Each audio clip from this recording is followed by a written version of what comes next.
Hi friends, நான் உங்கள் ஆயிஷா. இன்றைக்கி நம்ம ஒரு முக்கியமான ஒரு இன்ஃபர்மேஷன் தான் பார்க்க போகிறோம். என்னென்னு பார்த்தீங்கன்னா, நம்ம ரேஷன் கார்டில் பெயர் நீக்கம் செய்கிறது எப்படி அப்படிங்கிறது தான் இப்போ இந்த வீடியோவில் நான் ஃபுல்லாக கிளியராக வந்து எக்ஸ்பிளைன் பண்ணியிருக்கேன். ஸோ நீக்கம் பண்ணுறதும் ப்ளஸ் வந்து நீக்கம் பண்ணது வந்து என்ன ஸ்டேட்டஸில் இருக்குதுன்னு செக் பண்ணுறதும் எப்படிங்கிறத ரொம்ப டீட்டெயிலாக ஸ்டெப் பை ஸ்டெப்பாக நான் வந்து எக்ஸ்பிளைன் பண்ணியிருக்கேன். ஸோ இதை பார்த்து நீங்களே உங்கள் வீட்டில் இருந்த மாதிரி ஜஸ்ட் ஒரு 5 மினிட்ஸில் உங்கள் மொபைலில் உங்களால் வந்து பெயர் நீக்கம் வந்து பண்ணிக்க முடியும். ஸோ அதனால் இந்த வீடியோவை ஸ்கிப் பண்ணாமல் ஃபர்ஸ்ட்லேருந்து லாஸ்ட் வரைக்கும் பாருங்கள். அப்போ தான் நான் சொல்ல வர தகவல் என்ன அப்படிங்கிறது உங்களுக்கும் புரியும். என்னுடைய மொபைலில் தான் நான் பண்ணியிருக்கேன். மொபைலில் கூகுளில் வந்து நான் என்ன பண்ணியிருக்கேன்னா, என்னுடைய மொபைலை வந்து ரொட்டேட் பண்ணியிருக்கேன். ரொட்டேட் பண்ணி உங்களுக்காக நான் வந்து ஸ்க்ரீன் ரெக்கார்ட் நான் இப்போ பண்ணிட்டு இருக்கேன். ஓகேவா? நீங்கள் உங்கள் மொபைலில் இருக்கிற குரோம் ப்ரௌசர் வந்து போயிடுங்க. குரோம் ப்ரௌசரில் போயிட்டு சர்ச் பாக்ஸ் போயிடுங்க. அங்கே போயிட்டு TNPDS அப்படின்னு சொல்லிட்டு டைப் பண்ணுங்க. நீங்க டைப் பண்ணதுக்கு அப்புறமா உங்களுக்கு கூகுள்ல ஃபர்ஸ்ட் பேஜ் வந்து TNPDS அப்படின்னு சொல்லிட்டு ஓபன் ஆகும். TNPDSல பாத்தீங்கன்னா வெப்சைட் கூட www.tnpds.government.in அப்படின்னு சொல்லிட்டு வெப்சைட் ரொம்ப கிளியரா கொடுத்திருப்பாங்க. இது டச் பண்ணி தான் இப்ப நம்ம வந்து உள்ள போறோம். ஓகேவா? நீங்க உள்ள போனதுக்கு அப்புறம் பாத்தீங்கன்னா பொது விநியோக திட்டம் அப்படின்னு சொல்லிட்டு கிரீன் கலர்ல உங்களுக்கு இந்த பேஜ் வந்து ஓபன் ஆகும். இவங்களுடைய இன்னர் பேஜ் வந்து இது மாதிரி தான் இருக்கும். கீழே ரைட்டா ஸ்க்ரோல் பண்ணி பாத்தீங்கன்னா இவங்க பத்தின எல்லா டீடைல்ஸுமே வந்து கீழே வந்து தெளிவா வந்து கொடுத்திருப்பாங்க. கரண்ட்ல என்னென்ன அப்டேட்ல இருக்கு அப்படிங்கிறது ரொம்ப கிளியரா இதுல வந்து கொடுத்திருப்பாங்க. இதுல நம்ம இப்ப உள்ள போறது பயனாளர் நுழைவுன்னு இருக்கு இல்லையா, அது மூலமா தான் இப்ப நம்ம உள்ள போறோம். ஃபர்ஸ்ட்ல கிரீன் கலர் இருக்கு பாருங்க, அதை டச் பண்ணி அது வழியா உள்ள போய் தான் நம்ம ஃபர்ஸ்ட் லாகின் பண்ணணும். லாகின் பண்ணதுக்கு அப்புறமா தான் நம்ம வந்து சேஞ்ச் பண்ண முடியும்.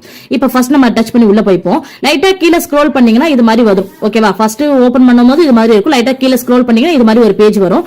அதுல பதிவு செய்யப்பட்ட பயனாளர் அப்படின்னு சொல்லிட்டு கொடுத்திருப்பாங்க.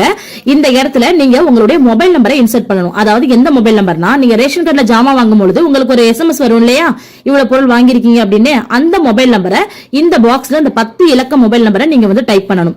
டைப் பண்ணதுக்கு அப்புறம் பாத்தீங்கன்னா கீழே கேப்சா குறியீடுன்னு சொல்லிட்டு ஒரு நம்பர் கொடுத்திருப்பாங்க. அது என்ன நம்பர் இருக்கோ அந்த நம்பரை கரெக்டா பார்த்து கீழே நீங்க டைப் பண்ணணும். டைப் பண்ணதுக்கு அப்புறமா பதிவு செய் அப்படின்னு ஒரு ஆப்ஷன் கிரீன் கலர் கொடுத்திருக்காங்க இல்லையா, அதை நீங்க டச் பண்ணணும். நீங்க பதிவு செய் அப்படின்னு சொல்லி நீங்க கொடுத்ததுக்கு அப்புறமா பாத்தீங்கன்னா ஒரு சின்ன லோடிங் ஆகி அடுத்த பேஜ் இது மாதிரி ஓபன் ஆகும். கீழே ஸ்க்ரோல் பண்ணி வந்தீங்கன்னா நீங்க போட்ட மொபைல் நம்பர் இருக்கும். அதுக்கு கீழே ஒரு முறை கடவுச்சொல்னு சொல்லிட்டு ஒரு பாக்ஸ் ஒன்னு கொடுத்திருப்பாங்க.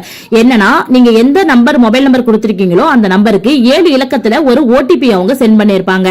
அந்த OTP-யை நீங்க கரெக்டா இந்த பாக்ஸ்ல இன்சர்ட் பண்ணணும்.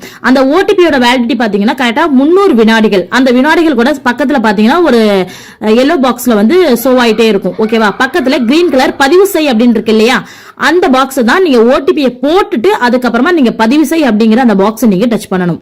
நீங்க இந்த பதிவு செய் கொடுத்ததுக்கு அப்புறமா மறுபடியும் உங்களுக்கு பேஜ் லோட் ஆகி இது மாதிரி வரும். ஓகேவா?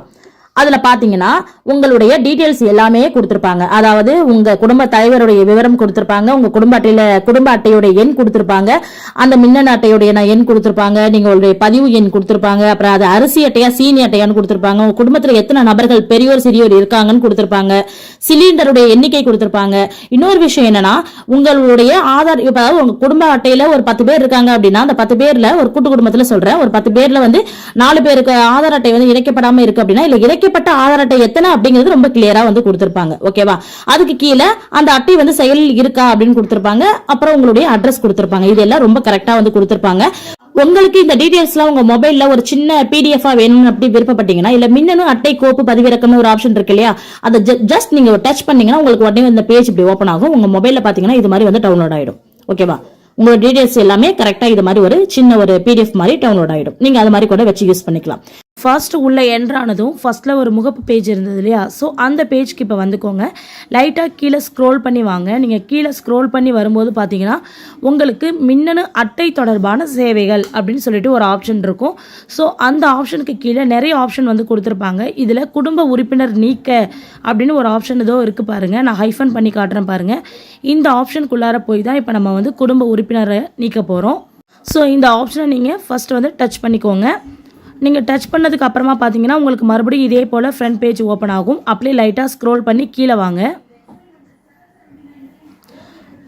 கீழே வந்தீங்கன்னா இங்கே பாருங்கள், அட்டை தொடர்பான சேவைக்கு அப்படின்னு சொல்லிட்டு ஒரு ஆப்ஷன் வந்து ஓப்பன் ஆயிருக்கா. அதுக்கு கீழே பாருங்கள், சேவையை தேர்வு செய்யவும்னு ஒரு ஆப்ஷன் கொடுத்துருப்பாங்க. அதை நீங்கள் டச் பண்ணிங்கன்னா அதில் நிறைய ஆப்ஷன் வந்து கொடுத்துருப்பாங்க. அதில் லாஸ்ட்டாக பாருங்கள், குடும்ப உறுப்பினர் நீக்க அப்படின்ற ஆப்ஷன் நீங்க சூஸ் பண்ணிக்கோங்க. சூஸ் பண்ணதுக்கு அப்புறமா கீழே வந்து பாருங்க ஆவண வகையை தேர்ந்தெடுக்கும்னு சொல்லியிருப்பாங்க. அதாவது டாக்குமெண்டேஷன் கொடுக்க சொல்லியிருப்பாங்க. என்னென்ன நம்ம கொடுக்கலாம்னு பார்த்தீங்கன்னா, ஒருத்தவங்களுடைய இறப்பு சான்றிதழ் இருந்தால் இறப்பு சான்றிதழ் இறப்பு காரணமா ஒருத்தவங்களை நீங்க நீக்கம் பண்றீங்கன்னா இறப்பு சான்றிதழ் கொடுக்கணும். அதாவது டெத் சர்டிஃபிகேட் வாங்கியிருப்பீங்க இல்லையா, அதை இந்த இடத்துல நீங்க கொடுக்கணும். நெக்ஸ்ட், ஒரு கல்யாணம் பண்ணி ஒரு இடத்துக்கு போயிட்டாங்க, இப்போ அதனால வந்து நீங்க நீக்கம் பண்றீங்க, உங்க பொண்ணுடைய பெயரை நீங்க நீக்கம் பண்ணி கொடுக்குறீங்க, இல்ல உங்க பையனுடைய பெயரை நீங்க நீக்கம் பண்ணி கொடுக்குறீங்க அப்படின்னா திருமண சான்றிதழ் அப்படின்னு சொல்லி மேரேஜ் சர்டிஃபிகேட் இருக்கு இல்லையா, அதை நீங்க இந்த இடத்துல வந்து கொடுக்கலாம். நெக்ஸ்ட் வந்து ஒரு குழந்தைய வந்து தத்தெடுக்கிறீங்க அப்படின்னா அந்த தத்தெடுக்கிறதுக்கான ஒரு சான்றிதழ் உங்ககிட்ட இருக்கும் இல்லையா, அந்த காரணத்தினால நீங்க வந்து ஒருத்தவங்க வந்து நீக்கம் பண்றீங்க அப்படின்னா அதுக்கான சான்றிதழ் நீங்க வந்து கொடுக்கலாம். ஸோ என்ன ரீசனுக்காக ஒருத்தவங்களை நீங்க வந்து இந்த கார்டில் வந்து இணைக்கிறீங்க அப்படிங்கும் போது அதுக்கான சர்டிஃபிகேட்டை வந்து இந்த இடத்துல நீங்கள் வந்து கொடுக்கணும். நான் சும்மா ஒரு எக்ஸாம்பிளுக்கு உங்களுக்கு நான் காமிச்சிருக்கேன். இப்போ நான் மேரேஜ் ரீசன் அப்படின்னு சொல்லி கொடுக்குறேன். ஸோ மேரேஜ், அதாவது திருமணம் நடைபெற்ற காரணத்தால் நீக்கம் வேண்டி விண்ணப்பிக்கிறேன் அப்படிங்கிற மாதிரி நான் தமிழ்லையும் டைப் பண்ணுறேன், அதை நான் மேலே இங்கிலீஷ்லையும் நான் டைப் பண்ணுறேன். ஸோ அதை நான் டைப் பண்ணிவிட்டு கீழே வந்தீங்கன்னா உங்களுக்கு இதை மாதிரி பாக்ஸில் அந்த குடும்ப அட்டையில் உள்ள மொத்த நபர்களுடைய பெயரும் இது மாதிரி கொடுத்துருப்பாங்க. அங்கே லாஸ்ட்டில் பார்த்தீங்கன்னா நிலைமை அப்படிங்கிற இடத்துல செயலில் இருக்குது. எல்லாருமே இந்த 4 பேர் இப்போ செயலில் இருக்காங்க அப்படின்னு சொல்லி காமிச்சிருக்காங்க இல்லையா. அது மட்டும் இல்லாமல் யாரை வந்து இப்போ நம்ம நீக்கம் பண்ண போகிறோமோ அவங்களுக்கு நேராக இது மாதிரி நம்ம வந்து டிக் மார்க் வந்து கொடுக்கணும். நீங்கள் யாரை நீக்கம் பண்ணுறீங்களோ சரியான நபரை கரெக்டாக கொடுக்கணும், இல்லைனா அப்போ தவறான நபர் வந்து நீக்கம் ஆகிடுவாங்க. அவங்க பேருக்கு நேராக இருக்கக்கூடிய அந்த பாக்ஸில் போயிட்டு நீங்கள் என்ன பண்ணணும், அது மாதிரி டிக் மார்க் வந்து கொடுக்கணும். டிக் மார்க்கை அது மாதிரி கொடுத்தா மட்டும்தான் அவங்க வந்து நம்ம கார்டுலேருந்து நீக்கம் பண்ண முடியும். மேலே ஒரு ஆவணத்தை வந்து அப்லோட் பண்ண போகிறீங்க, கீழே வந்து இதை மாதிரி டிக் மார்க் கொடுத்துட்டு அதுக்கு கீழே உறுதிப்படுத்துதல் ஒரு ஆப்ஷன் இருக்கு இல்லையா, இந்த பாக்ஸை குட்டி பாக்ஸை ஒரு டிக் பண்ணிடணும். இதையும் நீங்கள் டிக் பண்ணிவிட்டு அதுக்கு கீழே பதிவு செய்யணும் ஒரு ஆப்ஷன் இருக்குல்ல. ஃபர்ஸ்ட் நம்ம பண்ணோம் இல்லையா, சேர்த்தோம்ல, சேர்க்கும் போது என்ன ஃபாலோ பண்ணணுமோ சேம் அதே தான், சின்ன ப்ரொசீஜர் மட்டும் தான் மாறுது. நான் வந்து யாரையும் இப்போ நான் நீக்கம் வந்து பண்ணலை அப்படிங்கிறதுனால நான் அந்த டிக் மார்க் எடுத்துக்கிறேன். நீங்கள் யாரை நீக்கம் பண்ணுறீங்களோ அவங்க நீங்கள் டிக் கொடுத்துட்டு அதுக்கு கீழே வந்து இந்த உறுதிப்படுத்துதல்ங்கிற பாக்ஸையும் நீங்கள் டிக் பண்ணிவிட்டு அதுக்கு கீழே இருக்கக்கூடிய பதிவு செய்ய அப்படிங்கிற இந்த கிரீன் பாக்ஸை நீங்கள் வந்து டச் பண்ணிக்கோங்க.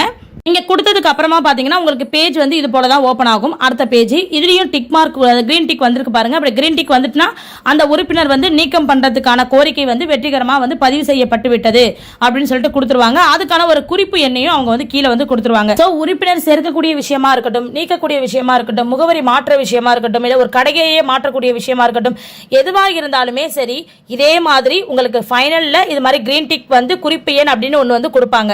இந்த குறிப்பு எண்ணை எடுத்துட்டு போயிட்டு நம்ம என்ன பண்ணணும்னா, நம்ம என்ன நிலைமைக்கு நம்ம கொடுத்துருக்கோமோ, அதாவது நம்ம கொடுத்த அப்ளிகேஷன் என்ன ஸ்டேட்டஸ்ல இருக்கு அப்படிங்கறத இப்போ நம்ம செக் பண்ண போறோம். இப்போ நீங்க மெயின் பேஜ் வந்துக்கோங்க. மெயின் பேஜ் வந்துட்டு கீழே லைட்டா ஸ்க்ரோல் பண்ணுங்க.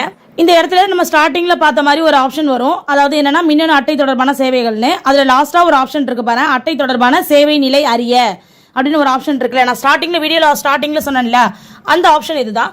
ஸோ இந்த ஆப்ஷனுக்குள்ளார நீங்கள் வந்துக்கோங்க. வந்துட்டு பார்த்தீங்கன்னா இதே மாதிரி இருக்கும், அட்டை தொடர்பான சேவை நிலை அறிய அப்படின்னு இதே மாதிரி ஒரு பேஜ் வந்து உங்களுக்கு ஓப்பன் ஆகும். நம்ம எது ஓப்பன் பண்ணாலுமே கொஞ்சம் கீழே ஸ்க்ரோல் பண்ணி வந்தால் தான் நம்ம என்ன ஆப்ஷன் கொடுத்தோமோ அந்த ஆப்ஷனுக்கான டீட்டெயில்ஸ் வந்து கீழே இருக்கும். ஓகேவா? இந்த இடத்துல நம்ம குறிப்பு எண் அப்படின்னு நாங்கள் சொன்னோம் இல்லையா, அந்த குறிப்பு எண்ணை இந்த இடத்துல நீங்கள் வந்து டைப் பண்ணிக்கோங்க. அந்த குறிப்பு எண் கரெக்டாக நீங்கள் இந்த இடத்துல டைப் பண்ணிக்கிட்டு அதுக்கு கீழே பாருங்கள் க்ரீன் கலரில் பதிவு செய்ய அப்படின்னு ஒரு ஆப்ஷன் இருக்கு இல்லையா. ஸோ அந்த ஆப்ஷனை என்ன பண்ணணும்னா நம்ம வந்து டச் பண்ணிடணும். ஸோ நம்ம இதை மாதிரி செய்கிறது மூலயமா நம்மளுடைய இப்போ கொடுத்தோம்ல ஒரு அப்ளிகேஷன் உள்ள நம்ம இன்சர்ட் பண்ணியிருப்போம் இல்லையா, பெயர் நீக்கம் பண்ணுறதுக்கோ அல்லது வந்து சேர்க்கிறதுக்கோ இல்லை வந்து முகவரி மாற்றவோ கொடுத்துருப்போம்ல, அந்த ஸ்டேட்டஸ் வந்து என்ன நிலையில் இருக்குங்கிறத நம்ம இதில் வந்து தெரிஞ்சுக்க முடியும்.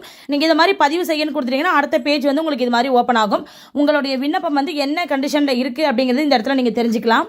இதில் கொடுத்துருக்காங்க பாருங்க, குடும்ப உறுப்பினர் நீக்கம் கோரிக்கை அப்படின்னு சொல்லி கொடுத்துருக்காங்களா, கீழே வந்து குறிப்பு எண் கொடுத்துருக்காங்களா, இந்த பக்கம் பாருங்க விண்ணப்பம் பதிவு செய்யப்பட்ட தேதி அந்த டேட்டோட கொடுத்துருக்காங்களா, அதுக்கு கீழே விண்ணப்ப பதிவிறக்கம்னு ஒரு ஆப்ஷன் இருக்கு பாருங்க. இதை நீங்கள் டச் பண்ணீங்க அப்படின்னா நீங்கள் என்ன டீட்டெயில்ஸ்லாம் உள்ளே கொடுத்தீங்களோ அந்த டீட்டெயில்ஸ் அப்படியே உங்களுக்கு ஒரு பிடிஎஃபாக உங்களுக்கு டவுன்லோட் ஆகும். ஓகேவா? நீங்கள் ஒரு கடையில் போய் நீங்கள் பண்ணும்பொழுதும் இதே மாதிரி தான் அவங்க உங்களுக்கு பண்ணி விண்ணப்ப பதிவிறக்கம் பண்ணி உங்களுக்கு வந்து கொடுப்பாங்க.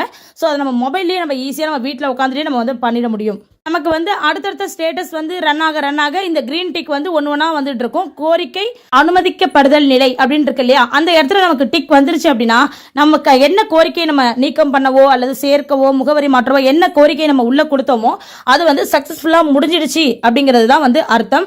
ஸோ அதுக்கப்புறம் நீங்கள் என்ன பண்ணணுமோ அதை நீங்கள் கரெக்டாக பண்ணிக்கலாம். அதுக்கப்புறம் நீக்கல் பண்ணதுக்கான சான்றிதழ் நீங்கள் மறுபடியும் வந்து பதிவிறக்கம் இந்த இடத்துல பண்ணிக்கலாம்.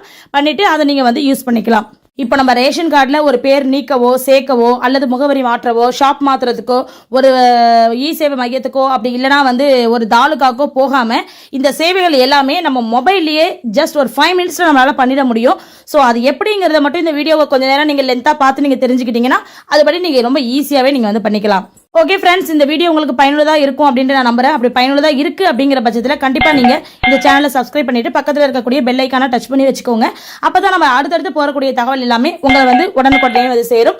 கண்டிப்பாக இந்த விஷயத்தை மற்றவங்களுக்கு ஷேர் பண்ணுங்கள். Okay, thank you, bye bye.